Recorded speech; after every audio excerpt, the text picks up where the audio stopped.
हाय बच्चों, आज हम डिस्कस करने वाले हैं मीटर ब्रिज या इसी को बोलते हैं स्लाइड वायर ब्रिज। जैसे अभी हमने पढ़ा इसके पहले जस्ट प्रीवियस लेक्चर में आपने देखा होगा, हम लोगों ने पढ़ा था व्हीट स्टोन ब्रिज। अब हम इस टॉपिक में पढ़ने वाले हैं मीटर ब्रिज या स्लाइड वायर ब्रिज। तो अगर आपको व्हीट स्टोन ब्रिज क्लियर हो गया है तो आपको ये टॉपिक भी क्लियर हो जाएगा। अब क्या होता है कि व्हीट स्टोन ब्रिज क्या होता है, एक प्रिंसिपल है। हमने जैसे प्रिंसिपल 4 रेजिस्टेंस का दे लिया, कोऑर्डिनेटर ऑर्डर में अरेंज करेंगे, देन हमें एक उसमें से अननोन रेजिस्टेंस की वैल्यू मिल जाती है। बट अब उसका हम प्रैक्टिकल यूज़ कैसे करेंगे, तो उसी प्रैक्टिकल यूज़ का ये कह सकते हो उसका प्रैक्टिकल एप्लीकेशन जो है वही जो है मीटर ब्रिज है। तो मीटर ब्रिज या इसी को हम बोलते हैं स्लाइड वायर ब्रिज। तो आप ये बोल सकते हो कि it is a sensitive device use for measuring the unknown resistance और its operation is based on the principle of Wheatstone bridge. Wheatstone bridge के ही प्रिंसिपल पे ये वर्क करता है। तो अभी हम दोनों को कंपेयर कर देते हैं कि सबसे पहले मीटर ब्रिज देख लेते हैं किस तरीके से होता है। तो मीटर ब्रिज का आज हम फिगर यहाँ पे देखते हैं। मीटर ब्रिज में सबसे पहले आप ड्रॉ कर सकते हो ऐसे यल शेप की 2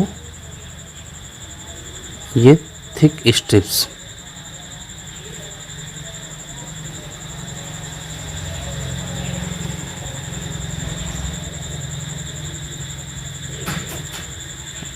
इस तरीके से आप यहाँ पे देख सकते हो यल शेप की 2 थिक स्ट्रिप्स हैं। एक यहाँ पे आप कह सकते हो कि यहाँ पे एक स्ट्रिप्स है। अब इन दोनों स्ट्रिप्स के बीच जो है रेजिस्टेंस बॉक्स लगा होता है। रेजिस्टेंस बॉक्स है ये, जिसका रेजिस्टेंस हम सपोज कर लेते हैं कितना है, R है। और उसके बाद सेकंड है यहाँ पे हम अननोन रेजिस्टेंस को, इन दोनों स्ट्रिप्स के बीच जो है अननोन रेजिस्टेंस को यहाँ पे फिक्स करते हैं। जिसको भी हमें, जिसका भी वायर का या कुछ भी जो भी है उसका रेजिस्टेंस जिससे हम फाइंड करना है उसको हम यहाँ पे फिक्स कर देते हैं। उसके बाद हम यहाँ पे आते हैं, इस पॉइंट को सपोज़ यहाँ पे टर्मिनल्स हैं A और ये दूसरा टर्मिनल है सपोज़ B। AB वायर के बीच जो है 1 मीटर लेंथ का वायर लगा होता है। और उसके साथ ही साथ यहाँ पे इसके पैरेलल में ही यहाँ पे एक स्केल इस तरीके से पैरेलल में इस तरीके से मीटर स्केल लगा होता है। मीटर स्केल ये 1 मीटर का होता है, मीन 0 to 100 सेंटीमीटर का। और उसी के जस्ट बगल में ये वायर लगा होता है। और ये वायर जो होता है मैग्नीन या कॉन्स्टेंटाइन का यूज़ करते हैं, मींस एलॉय का यूज़ करते हैं। अभी हम आगे डिस्कस करेंगे ऐसा क्यों है कि हम एलॉय का यूज़ करते हैं। उसके बाद जो है ए पॉइंट को हम क्या करते हैं, अब सर्किट में एक लगा देते हैं यहाँ पे सेल को हमने की हेल्प से लगा दिया ऐसे, इस तरीके से। उसके बाद नेक्स्ट है कि यहाँ पे एक ये ए पॉइंट है, ये बी। आप सपोज़ करते हैं कि यहाँ पे ये सी पॉइंट है और यहाँ पे सी पॉइंट से हम एक कनेक्ट करते हैं गैल्वेनोमीटर। तो गैल्वेनोमीटर ये कनेक्ट हुआ जी, और गैल्वेनोमीटर जॉकी की हेल्प से कनेक्ट होता है।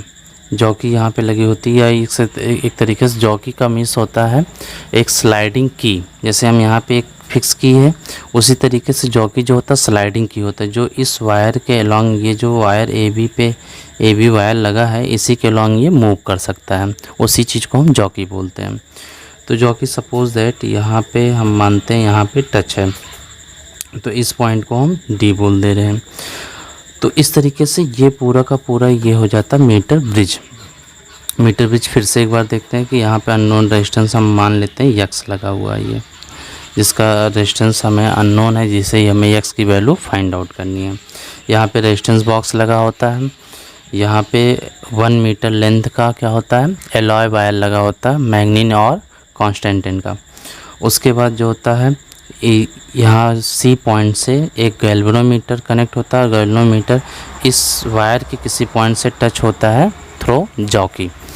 अब यहाँ पे हमें डिस्कस ये करना है कि किस तरीके से ये वर्क करता है, वर्किंग इसकी। वर्किंग के लिए क्या होता है, अब इसको हम सबसे पहले कंपेयर कर देते हैं व्हीट स्टोन ब्रिज से। तो व्हीटस्टोन ब्रिज से अगर हमें इसको कंपेयर करना है, अब एक चीज़ और हम यहाँ पे देख लेते हैं। जैसे हमने जॉकी यहाँ पे रख दिया तो ये वायर 2 पार्ट में ब्रेक हो गया। मान लेते हैं कि वायर का ये पार्ट का लेंथ क्या है, यल आया, तो अब श्योर है बिकॉज हम 100 सेंटीमीटर का ये पूरा वायर श्योर होता है। तो इसका मतलब ये बचा हुआ लेंथ कितना होगा, इधर 100 माइनस यल लेंथ होगा। तो मीन्स इसकी corresponding resistance means a to d की जो करस्पॉन्डिंग रेजिस्टेंस, इसको हम पी एज्यूम कर लेते हैं, एंड डी से बी तक का जो वायर है उसका रेजिस्टेंस हम क्यू एज्यूम कर लेते हैं। तो एक तरीके से आप देख सकते हो कि ये पूरा वायर जो है 2 सेगमेंट में ब्रेक हो गया। एक सेगमेंट है यल लेंथ का जिसका रेजिस्टेंस हमने पी एज्यूम किया हुआ है, और दूसरा सेगमेंट है डी बी जिसका हमने रेजिस्टेंस 100 माइनस यल होगा, और इसका हमने रेजिस्टेंस जो है क्यू एज्यूम किया हुआ है। और 2 रेजिस्टेंस तो आपको यहाँ पे दिख रहे हैं। उसके बाद एक रेजिस्टेंस बॉक्स का रेजिस्टेंस आर और एक अननोन रेजिस्टेंस, ओवरऑल आपके 4 रेजिस्टेंस हैं। तो अब इसको हम अरेंज करना चाह रहे हैं किस तरीके से कि व्हीटस्टोन ब्रिज के प्रिंसिपल पे कैसे ये वर्क करता है। तो हम सबसे पहले ए पॉइंट लेते हैं। ए पॉइंट से आप देख सकते हो ए से लेके सी के बीच में रेजिस्टेंस बॉक्स लगा है जिसका रेजिस्टेंस कितना है, हम ए पॉइंट ये ले लेते हैं, ये है सी। रेजिस्टेंस बॉक्स का रेजिस्टेंस आर ये हमने दिखा दिया। ए से आप देख सकते हो सी के बीच, ए से सी के बीच ये क्या है, रेजिस्टेंस बॉक्स ही एक सिंगल रेजिस्टेंस है। उसके बाद सी से बी, सी से बी आप देख सकते हो, सी से बी एक क्या है, अननोन रेजिस्टेंस लगा सी और बी के बीच में ये। तो यहाँ पे हम दिखा देंगे इस तरीके से अननोन रेजिस्टेंस, ये हम मान लेते हैं बी पॉइंट है, तो यहाँ पे अननोन रेजिस्टेंस एक्स। उसके बाद आप देख सकते हो ए से डी पॉइंट के बीच पी रेजिस्टेंस है, एल लेंथ है, सो हमने यहाँ पे पी रेजिस्टेंस लिया हुआ है। तो यहाँ पे इस तरीके से ये रेजिस्टेंस हो गया P, यहाँ पे हमने दिखा दिया ये पॉइंट D, और D से B के जो लेंथ है उसका रेजिस्टेंस कितना है Q, तो सो Q रेजिस्टेंस को हम यहाँ दिखा सकते हैं। तो आप देख सकते हो ये कोऑर्डिनेटर अरेंजमेंट है, वह इसमें रेजिस्टेंसेस का एक कोऑर्डिनेटर अरेंजमेंट बन गया। अब उसके बाद आप देखोगे यहाँ पे कि गैल्वेनोमीटर कहाँ लिखा है, C से D के बीच में, C से D के बीच में हम क्या लगा देंगे यहाँ पे, गैल्वेनोमीटर। ओके उसके बाद फिर हम देख सकते हैं कि A और B के क्रॉस क्या लगा है, सेल लगा हुआ। तो AB के क्रॉस हम यहाँ पे हम चाहें तो इस तरीके से सेल लगा दिया हमने। तो आप ये पूरा अरेंजमेंट देख सकते हो, B बोल्ट का मान लेते हैं सेल लगा हुआ है।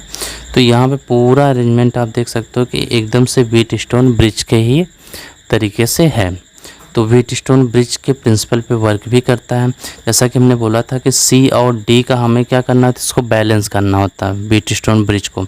तो बैलेंस करने के लिए हमें क्या करना होता है कि C और D का पोटेंशियल सेम करना होता है। अब मान लेते हैं R और X जो है कांस्टेंट रेजिस्टेंस है, बट हम P की वैल्यू वेरी करके, P और Q की वैल्यू वेरी करके जितना पोटेंशियल C उतना ही हम D पे लाते हैं।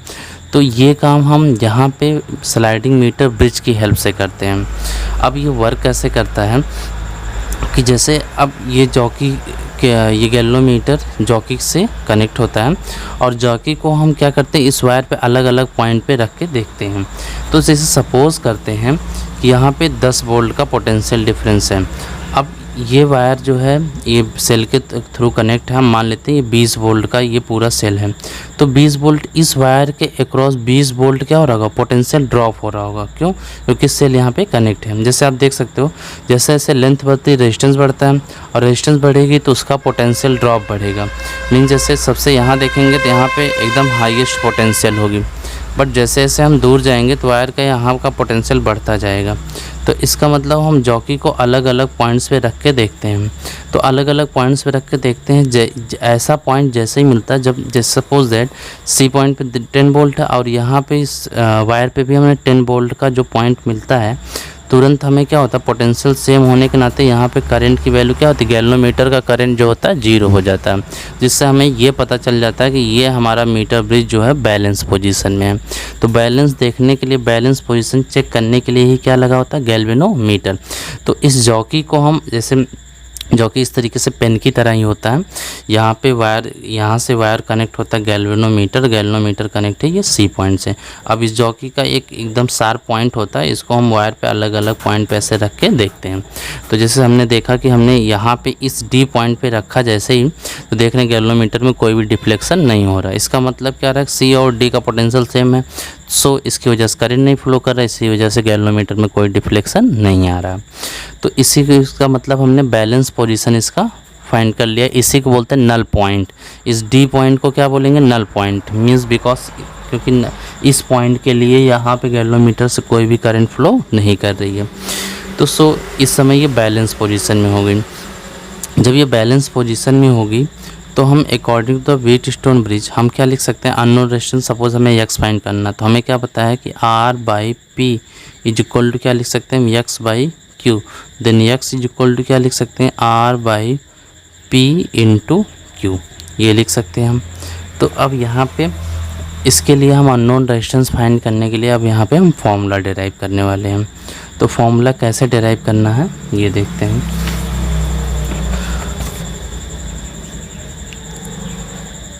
अब देखते हैं हम फॉर्मूला इसका डिराइव करने के लिए।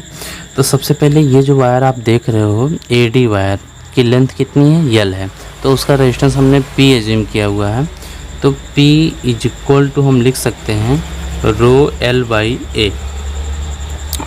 हमें पता है रेजिस्टेंस का फॉर्मूला क्या होता है, because resistance r equal to होता है resistivity length upon cross section area. तो हमने क्या, इसकी रेजिस्टिविटी जो भी वायर है इसकी रेजिस्टिविटी हमने रो मान ली है, और इसका लेंथ हमने क्या देख रहे हैं कि यल लेंथ ले रहे थे यल, और क्रॉस सेक्शन एरिया को भी हम ए एज्यूम कर ले रहे हैं। तो P equal to rho l by a हो गया। उसी तरीके से अगर हम Q की वैल्यू लिखें तो Q इज इक्वल टू रो, अब देख सकते हो आप रो हमने दोनों में सेम लिखा है, बिकॉज ये पूरा जो वायर होगा सेम मटेरियल का होगा। तो इसका मतलब रेजिस्टिविटी अगर हम कह रहे हैं कि AD लेंथ की जो रेजिस्टिविटी होगी वही जो रेजिस्टिविटी होगी DB लेंथ की। तो सो रो लिखा हमने, बट अब लेंथ आप देख सकते हो यहाँ पे 100 माइनस एल है, तो सो अब यहाँ पे हम लिखेंगे 100 minus L by cross section area, because same cross section area का पूरा वायर होता है, तो सो हम ए सेम लिखेंगे। तो इस तरीके से हमें P और Q की वैल्यू मिल गई in the term of resistivity length and cross section area. तो हम सबसे पहला काम क्या करते हैं कि यहाँ पे P और Q की वैल्यू मिल गई, उसके बाद अब हम यहाँ पे व्हीटस्टोन ब्रिज का प्रिंसिपल लगाते हैं यहाँ पे। तो जब ये बैलेंस है तो उस समय हम ये लिख सकते हैं R बाई एक्स। आर ये हमने लिया, यक्स ये लिया, बिकॉज अगर हम यहाँ पे इसको हम कंपेयर करें, जैसे आर यक्स हमने लिया, ये इसका पी और क्यू, तो आप यहाँ से देख सकते हो ये कॉन्जुगेट साइड्स हैं, तो आप लिख सकते हो r into r by x equal to p by q, equal to हम लिख सकते हैं पी बाई क्यू। तो यहाँ से पी बाई क्यू की वैल्यू अब हम यहाँ पे रख देते हैं। पी बाई क्यू की वैल्यू कितनी है, यहाँ पे P और Q की वैल्यू यहाँ पे पुट कर देते हैं। R by x is equal to P की वैल्यू कितनी है, rho L by a upon rho 100 minus L by a. तो रो से रो ये कैंसिल, एंड देन ए से a cancel, then R by x is equal to हमारा क्या जा रहा है, L अपान 100 माइनस L। तो यहाँ पे हमें यक्स की वैल्यू फाइंड आउट करनी है। तो यक्स की वैल्यू क्या लिख सकते हैं, यक्स बाई अगर हम दोनों साइड का रेसिप्रोकल कर दें, x by r equal to 100 minus l by l भी लिख सकते हो आप, या फिर आप लिख सकते हो x is equal to 100 minus l by l into r. तो ये आ गया आपका फॉर्मूला। तो इस फॉर्मूले के अकॉर्डिंग आप जो है अननोन रेजिस्टेंस फाइंड यक्स की वैल्यू फाइंड कर सकते हो सिर्फ और सिर्फ नल पॉइंट की पोजीशन पता करके। नल पॉइंट की पोजीशन जैसे सपोज दैट ये है 30 सेंटीमीटर पे, तो ये लेंथ यहाँ पे हो गई, ये 30 सेंटीमीटर मीन्स यल मिल गई हमें, और उसके बाद आर जो यहाँ पे रेजिस्टेंस बॉक्स में हम रेजिस्टेंस अप्लाई कर रहे हैं इसकी वैल्यू हमें ऑलरेडी पता होती है। तो हम इस डिवाइस की हेल्प से इस तरीके से अननोन रेजिस्टेंस की हम वैल्यू बता पाते हैं। तो अब इसके लिखने का ट्रिक एक आप नोट कर सकते हो कि जैसे हमें किसी भी अगर हमें मीटर ब्रिज दिया हुआ है तो हम तुरंत उसका अगर लिखना चाहें फॉर्मूला तो ऐसे डायरेक्टली लिख सकते हो। जैसे हमें यक्स है, हमने लिखा x by r, conjugate term से ही है यक्स बाई आर। अब इसका कॉन्जुगेट कौन है, क्यूब अपान पी है, तो क्यूब के जगह पे हम क्या लिखेंगे, सिर्फ 100 माइनस एल, बिकॉज एरिया और रेस्टिविटी तो कैंसिल आउट हो जाएंगे। मीन्स हम लिख सकते हैं 100 minus l directly by l, और उसके बाद x is equal to 100 minus l by l into r. ये हो गया अननोन रेजिस्टेंस की वैल्यू आ गई। तो ये इसका हो गया हमारा मीटर ब्रिज का डेरिवेशन। अब यहाँ पे हम डिस्कस कर रहे थे कि यहाँ पे कुछ क्वेश्चंस जैसे पूछे जाते हैं। ये आप देख सकते हो यल शेप का थिक स्ट्रिप्स है, ठीक है। थिक स्ट्रिप इसलिए यूज़ की जाती है क्योंकि यहाँ पे इस सर्किट में, पूरे सर्किट में इनका रेजिस्टेंस इफेक्टिव ना हो। थिक स्ट्रिप होने की वजह से इनका रेजिस्टेंस बहुत स्मॉल होगा। जैसे यहाँ एक स्ट्रिप लगी, यहाँ पे एक स्ट्रिप है, यहाँ पे एक स्ट्रिप है, तो आप इनका रेजिस्टेंस सर्किट में ना इफेक्टिव हो, इसके लिए हम थिक स्ट्रिप यूज़ करते हैं। ताकि थिक स्ट्रिप का बिकॉज क्या होता है, रेजिस्टेंस बहुत ही स्मॉल होता है, जो कि इन सारे रेजिस्टेंस के रिस्पेक्ट में ये नेगलेक्टेड होते हैं, नेगलेक्ट कर सकते हैं। और उसके बाद फिर आते हैं हम यहाँ पे जो ए बी वायर हम यूज़ कर रहे हैं, ये वायर जो होता है यूनिफॉर्म क्रॉस सेक्शन एरिया का होता है और एलॉय का बना होता है, जैसे मैग्नीन का। तो मैग्नीन का क्यों यूज़ करते हैं, मैग्नीन का इस वायर का यूज़ करने के लिए सबसे पहला रीज़न ये है कि बिकॉज ये इसकी रेजिस्टिविटी क्या होती है, हाई होती है। रेजिस्टिविटी हाई होने की वजह से एक स्मॉल लेंथ में ही हमें हाई रेजिस्टेंस मिल जाता है।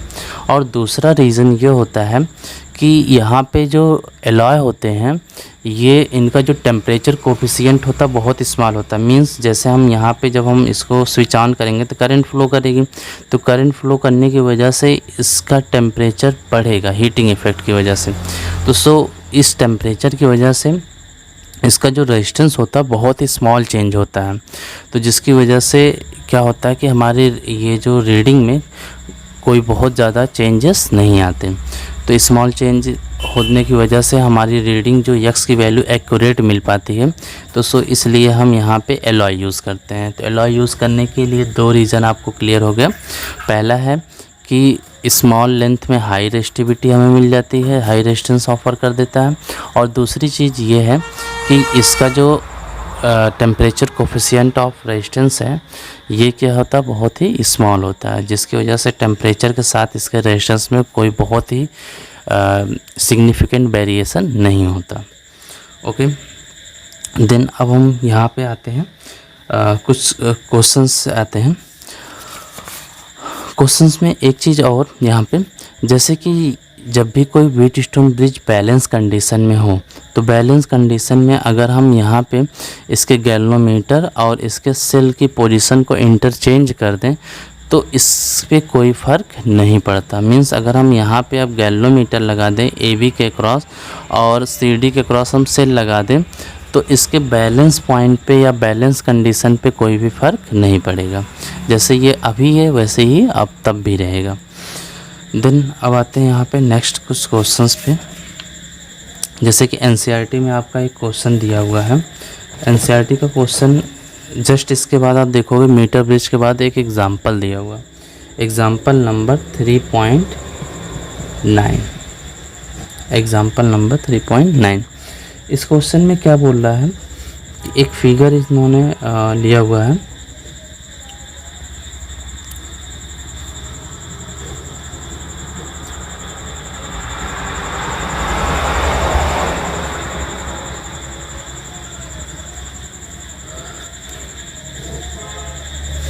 इस फिगर में क्या दिखा रहे हैं कि यहाँ पे एक रेजिस्टेंस R है और यहाँ पे एक रेजिस्टेंस दिया हुआ S, R एंड S। और जहाँ पे ये बोल रहे हैं कि जब S रेजिस्टेंस लगा हुआ है तो उस समय जो नल पॉइंट मिल रहा है इनको, नल पॉइंट का मतलब यहाँ पे एक गैल्वेनोमीटर लगा होगा, गैल्वेनोमीटर थ्रू जो कि यहाँ पे सपोज़ यहाँ कनेक्ट हुई, ये पॉइंट AB है तो जिसकी वजह से यल लेंथ पे यहाँ पे मिल रहा है L1 लेंथ, मान लेते हैं L1 लेंथ, और ये लेंथ होगी 100 माइनस L1। तो यहाँ पे R और X की वैल्यू यहाँ पे कुछ भी गिवन नहीं है, ना R गिवन है ना ही S गिवन है। तो ये बस L1 लेंथ गिवन है। इस समय जो L1 की वैल्यू है, R मतलब कोई दो अननोन रेजिस्टेंस है, R एक लगा है, दूसरा क्या लगा है, S लगा हुआ है। तो उस समय ये बोल रहे हैं कि जो बैलेंस पॉइंट या नल पॉइंट मिल रहा है वो कितने सेंटीमीटर मिल रहा है, 33.7 सेंटीमीटर पे ये मिल रहा है नल पॉइंट। देन अब उसके बाद इन्होंने केस को चेंज किया हुआ है। केस 2 में क्या बोल रहे हैं कि अगर हम यहाँ पे केस फर्स्ट है, ये केस फर्स्ट, अब इसी में चेंजेस क्या कर रहे हैं कि अगर हम यस के साथ पैरेलल में 12 ओम का एक रेजिस्टेंस लगा दे इसके पैरेलल में, तो अब नल पॉइंट हमारा जो मिल रहा है वो 51.5 सेंटीमीटर मिल रहा है। मीन्स यहाँ पे हम पैरेलल में एक रेजिस्टेंस अगर लगाते हैं तो हमारा जो हो जाएगा, एक नया फिगर यहाँ पे ड्रॉ कर लेते हैं।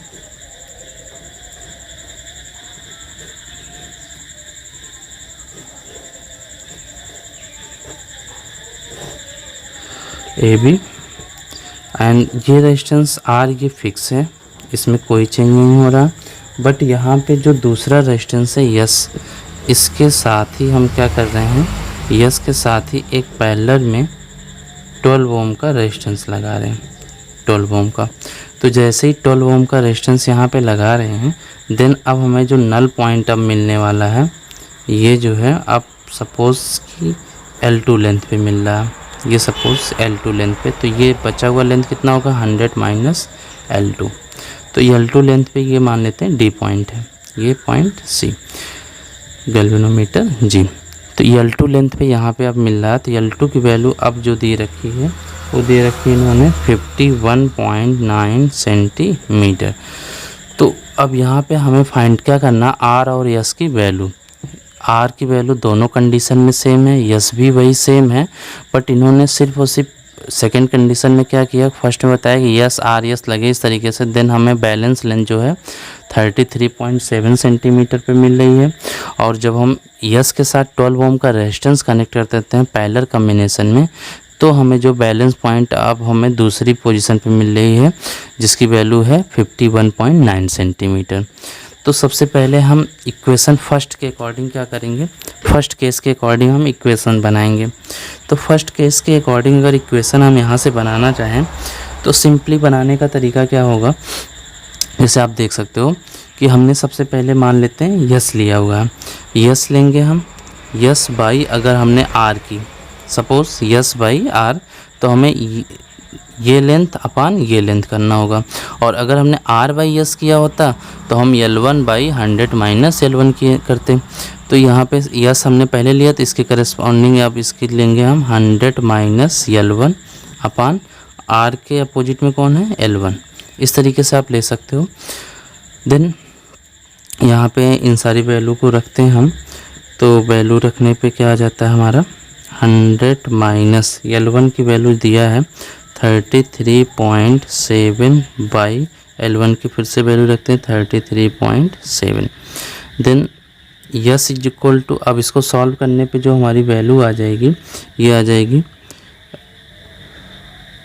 663 पॉइंट अपान ये हो जाएगा 33.7 इंटू एक्चुअली में यस बाई आर इसकी। उसके बाद अब इसको हम सॉल्व कर दें, डेसिमल हटा देते हैं 66,337। अब हमें एक्चुअली में आर की वैल्यू हम यहाँ पे निकालना अगर चाहें, आर की वैल्यू क्या हो जाएगी, तो आर इक्वल टू आर की वैल्यू हम लिखना चाहते हैं in the term of yes. तो क्रॉस मल्टीप्लाई करके इसको अगर हम सिंप्लीफाई करें तो इसकी वैल्यू आ जाएगी 337 बाई 663 इंटू यस। इसे हम इक्वेशन नंबर 1 कर देते हैं। उसके बाद अब आते हैं हम लोग नेक्स्ट इक्वेशन सॉल्व करते हैं इस केस के लिए। सेकंड केस के लिए अगर हम यहाँ पे देखें क्या होगा इस केस के लिए, तो इस केस में सबसे पहले हम इनका जो है पूरे का इक्विवेलेंट रेजिस्टेंस निकाल लेते हैं। तो इक्विवेलेंट रेजिस्टेंस निकालने के लिए अब यहाँ पे इसका इक्विवेलेंट रेजिस्टेंस सपोज करते हैं कि आर डैश है या यस डैश ले लेते हैं। इनका जो इक्विवेलेंट रेजिस्टेंस है यस डैश है, मींस हम इन दोनों को अगर रिप्लेस करके एक सिंगल रेजिस्टेंस लगाना चाहें तो उसकी वैल्यू हम क्या लेना चाह रहे हैं, यस डैश। तो हम 1 बिकॉज ये दोनों पैरेलल में हैं तो 1/s dash is equal to क्या लिख सकते हैं, 1/12 + 1/s। एंड देन इसको सॉल्व करने के बाद यस डैश की वैल्यू आ जाएगी 12s/12 + s, ये हो जाएगा एस डैश की वैल्यू। अब ये एस डैश की वैल्यू, अब इसको एक तरीके से हम ऐसा ट्रीट कर सकते हैं कि यहाँ पे अब रेजिस्टेंस आर पहले की तरह लगा है, बट यहाँ पे अब रेजिस्टेंस ये दोनों के जगह पे हम क्या मान लें कि यस डैश लगा हुआ है। तो आप सोचो कि क्या लिख सकते हो यहाँ पे, तो अगर यस डैश लगा है तो हम सिंपली ऐसा लिख सकते हैं s dash by r is equal to, अब यहाँ से क्या लिख सकते हो आप, 100 - L2 by L2, 100 - L2 by L2। Then s dash is equal to क्या हो जाएगा, आर को इधर ले जाते हैं और 100 - L2, L2 की वैल्यू क्या है हमारी 51.9/51.9, और ये आर यहाँ पे मल्टीप्लाई हो गया।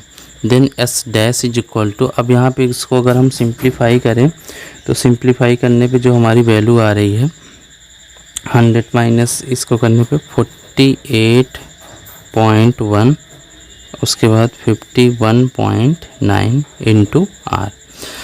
अब यस डैश की वैल्यू एक्चुअली हमने निकाल रखी है तो हम लिख सकते हैं यहाँ पे एस डैश की value 12s/12 + s is equal to, इसकी वैल्यू हम लिख सकते हैं यहाँ पे 481/519, डेसिमल हमने यहाँ पे रिमूव कर दिया। एंड आर की वैल्यू आप देख सकते हो कि ये वैल्यू इक्वेशन फर्स्ट से हम यहाँ पे पुट कर सकते हैं, तो आर की वैल्यू यहाँ से ले आके पुट कर देते हैं इंटू 337/663 इंटू यस, तो ये यस से ये यस हो गया कैंसिल। एंड देन अब इसको हम जब सिंप्लीफाई करेंगे तो सिंप्लीफाई करने पे क्या हो जाएगा, क्रॉस मल्टीप्लाई वगैरह करने पे, तो 12 + s इज इक्वल टू, इसकी वैल्यू आ जाएगी यहाँ से 12 + x की वैल्यू हो जाती है 25 पॉइंट, बट जो आप ये कैलकुलेशन कर सकते हो, ये ऊपर क्या बच रहा है 12/12 + s और ये सारे टर्म। तो अब यहाँ पे हम इसको क्रॉस मल्टीप्लाई फिर डिवाइड वाइड करने के बाद जो है तो हम लिख सकते हैं 25.53 और s is equal to then क्या हो जाएगा, अब ये माइनस हो जाएगा, माइनस हो जाएगा तो कितना हो जाएगा 13.53 ओम। इस तरीके से यस की वैल्यू आ गई। अब यस की वैल्यू अगर हम क्या करें, यस की वैल्यू उठा के हम इस इक्वेशन में पुट कर दें तो हम यहाँ पे लिख सकते हैं by equation 1 r equal to, r की वैल्यू भी हम निकाल सकते हैं यहाँ पे, आर की वैल्यू जो है हो जाएगी 337/663 इंटू यस, यस की वैल्यू कितनी है 13.53 एंड देन आर की वैल्यू, इसको सॉल्व करने पे जो आर की वैल्यू हमारी आ जाएगी वो आ जाएगी 6.87 ओम। तो इस तरीके से क्वेश्चन नंबर 3.9 आपका कंप्लीट हो गया। और इसी टाइप के क्वेश्चंस और भी आते हैं, जैसे हम यहाँ पे बोल दें कि यस के साथ आप सीरीज में कुछ लगा दें, तो सीरीज में अगर कोई रेजिस्टेंस लगा देंगे तो देन उसका इक्विवेलेंट रेजिस्टेंस निकाल कर उसका एक सिंगल रेजिस्टेंस इसको रिप्लेस करके फिर वही सेकंड, ये फर्स्ट तक तो सेम रहेगा। अब मान लेते हैं इसके साथ सीरीज में लगाएगा तो उस समय क्या है यस डैश की वैल्यू इनके सम के इक्वल होगी, 12 + यस होगी, तो फिर यही फिर से कंडीशन रख के हम इसको सिंप्लीफाई कर लेंगे। उसके बाद आते हैं हम लोग नेक्स्ट क्वेश्चन। नेक्स्ट क्वेश्चन आपका एक्सरसाइज का क्वेश्चन है। एक्सरसाइज क्वेश्चन आपका है 3.10, एक्सरसाइज का क्वेश्चन है 3.10। अब इस क्वेश्चन में क्या बोल रहा है कि 1 मीटर ब्रिज दिया हुआ है, जैसे कि ये मीटर ब्रिज मान लेते हैं, ये इस तरीके से इसमें दिया हुआ है।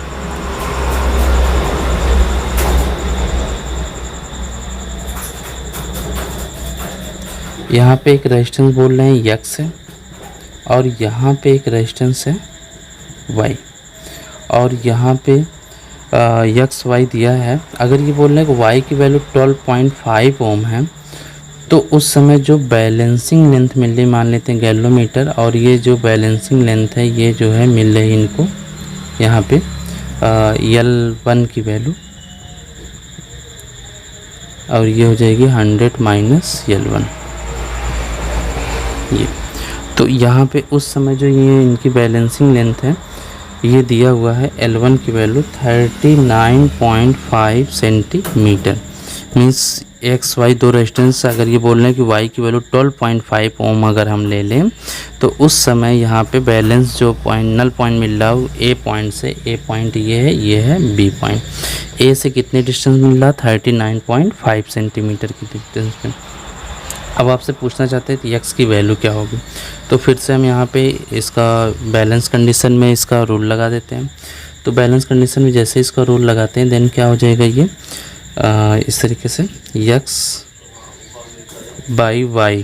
तो x की वैल्यू अगर हमने यहाँ पे लिया हुआ है तो x की वैल्यू इसका मतलब ये L1 लेना पड़ेगा, अगर हम y लेते तो पहले ये लेना पड़ता। तो x लिया x बाई वाई तो मीन्स L1 अपान 100 माइनस L1, L1 अपान 100 माइनस L1। तो x की वैल्यू यहाँ पे हो जाएगी, x की value x is equal to L1 की वैल्यू 39.5 अपान 100 माइनस 39.5 इंटू, अब ये y यहाँ पे मल्टीप्लाई कर दे तो y की वैल्यू कितनी है यहाँ पे 12.5 मल्टीप्लाइड बाई 12.5। देन अब ये सारा कुछ सॉल्व करने पे हमारी जो वैल्यू आ जाती है ये आ जाती है 8.16 ओम, या अप्रॉक्स हम लिख सकते हैं 8.2 ओम लिख सकते हैं इसको। x की वैल्यू आ गई। अब इसका तो ये a पार्ट हुआ। अब b पार्ट में क्या पूछ रहे हैं, b पार्ट में कि यहाँ पे हम b पार्ट में अगर हम x और y को एक्सचेंज कर दें इनकी पोजीशन, मीन्स जहाँ पे x लगा वहाँ पे y लगा दें और जहाँ y है वहाँ पे x, इस तरीके से एक्सचेंज कर दे रहे हैं। तो एक्सचेंज करने पे पूछ रहे हैं कि इसकी बैलेंस कंडीशन में क्या चेंजेस होंगे। तो बैलेंस कंडीशन में चेंजेस सीधा सिंपली क्या हो जाएगा, जब y इधर आ जाएगा तो जो लेंथ आपको यहाँ पहले मिल रही थी L1 लेंथ यहाँ पे मिल रही थी, तो इसका मतलब ये वाली लेंथ कितनी रही होगी, इसको 100 में से माइनस कर दो आप, तो 100 से माइनस करोगे तो क्या आ जाएगा 100 माइनस 39.5, तो जिसकी वैल्यू जो आ जाती है ये आती है 60.5। तो इसका मतलब ये क्या होगा कि जब आप x लेंथ इधर थी, x रेजिस्टेंस यहाँ पे था, तो उस समय आप देख सकते हो 39.5 सेंटीमीटर था। जब आप एक्सचेंज करोगे y को यहाँ लाओगे तो y की डिस्टेंस भी, ये लेंथ भी यहाँ आ जाएगी। मीन्स अब बैलेंसिंग लेंथ हमें कितने पे मिलेगी 60.5 पे मिलेगी। और अगर आप चाहो तो इसको इस तरीके से सॉल्व भी कर सकते हो। सॉल्व करने के लिए सिंपली क्या करना है आपको, इसे अगर हम इसको सॉल्व करके देखना चाहें तो सॉल्व करके देखने के लिए क्या करेंगे हम, y और यहाँ पे जैसे कि पहले x था, यहाँ पे हमने y कर दिया, अब यहाँ पे क्या कर दिया x कर दिया। तो y की वैल्यू हमें पता है 12.5 है और x की वैल्यू कितनी है 8.2 ओम है, ये तो ऑलरेडी पता, बस हम एक्सचेंज कर दे रहे हैं यहाँ पे। तो यहाँ पे जो लेंथ अब मान लेते हैं कि L2 लेंथ ये मिल रही है बैलेंस A से, L2 इधर की क्या हो जाएगी 100 माइनस L2। तो इस तरीके से अगर हम सॉल्व करें इसकी वैल्यू तो लिख सकते हैं यहाँ पे y by x is equal to L2 upon 100 minus L2। तो हमें L2 की वैल्यू ही तो फाइंड करनी है, तो यहाँ पे हम सारी वैल्यू पुट करेंगे। y की वैल्यू 12.5, x की value 8.2 is equal to L2 upon 100 minus L2। तो अब क्रॉस मल्टीप्लाई अगर हम करके देखें तो ये हो जाएगा 12.5 into 100 minus L2 is equal to 8.2 L2। अब इसको हम सिंप्लीफाई करेंगे तो सिंप्लीफाई करने पे ये हो जाएगा हमारा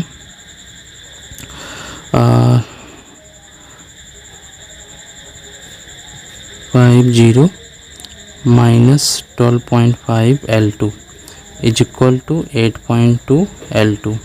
अब इसको हम इधर भेज देते हैं, देन क्या हो जाएगा, ऐड हो जाएगा।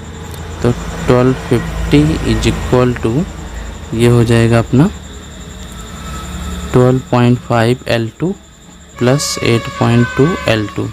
हम दोनों को सम कर देते हैं। 1250 इज इक्वल टू दोनों का अगर हम सम करते हैं तो इसकी वैल्यू आ जाती है इसका 20.7 L2। Then L2 is equal to 1250 upon 20.7। Then आप सॉल्व करोगे तो इसकी वैल्यू आएगी 60.4 ओम। अब इसका रीज़न क्या है कि आप बोलोगे 60.5 होना चाहिए था, क्योंकि बिकॉज सीधा सीधा हम इसको एक्सचेंज, तो यहाँ पे हम आप देख सकते हो कि जो 8.2 लिया हमने, तो यहाँ पे एग्जैक्ट वैल्यू इसकी 8.16 आगे भी आती जाएगी वैल्यू, तो एग्जैक्ट वैल्यू 8.2 नहीं है, इसीलिए यहाँ पे ये थोड़ा सा माइन्यूट डिफरेंस आ रहा है, 16.4 आ रहा है, ये 60.4। तो एक्चुअली में आप ये कॉन्सेप्ट यहाँ पे यूज़ कर सकते हो कि जब हम रेजिस्टेंस को एक्सचेंज करेंगे तो उनकी जो बैलेंसिंग लेंथ भी एक्सचेंज हो जाएगी। मींस जब यक्स यहाँ था तो उस समय बैलेंसिंग लेंथ कितनी थी, 39.5, और उसकी जो कॉम्प्लीमेंट्री लेंथ थी 16.5 सेंटीमीटर। तो जब अगर हम वाई को इधर कर दे, यक्स को उधर कर, मीन्स वाई यहाँ आ गया तो यक्स यहाँ आ गया, तो उस समय अब ये वाली लेंथ अब ये एक्सचेंज होकर यहाँ आ जाएगी। मीन्स ये लेंथ हो जाएगी 60.5 और ये लेंथ अब हो जाएगी 39.5, इस तरीके से। तो ये आ गया आपका नेक्स्ट क्वेश्चन। अब इसी में क्वेश्चन है, क्वेश्चन इसका सी पार्ट दिया हुआ है कि यहाँ पे कि अगर हम यहाँ पे जो गैल्वेनोमीटर है और यहाँ पे सपोज दैट हमने यहाँ पे सेल वगैरह लगाया होगा, तो बैलेंस कंडीशन में अगर इसकी पोजीशन हम एक्सचेंज कर दें तो क्या इसके बैलेंसिंग पोजीशन क्या फ़र्क पड़ेगा। तो हम कहेंगे कि ये इसका बैलेंसिंग पोजीशन में कोई चेंज नहीं होगा, बिकॉज जब ये एक बार बैलेंस हो जाता है तो उस समय हम इसके गैल्वेनोमीटर के पोजीशन और सेल के पोजीशन को एक्सचेंज कर दें तो इसके उसमें बैलेंसिंग कंडीशन में कोई फ़र्क नहीं पड़ता।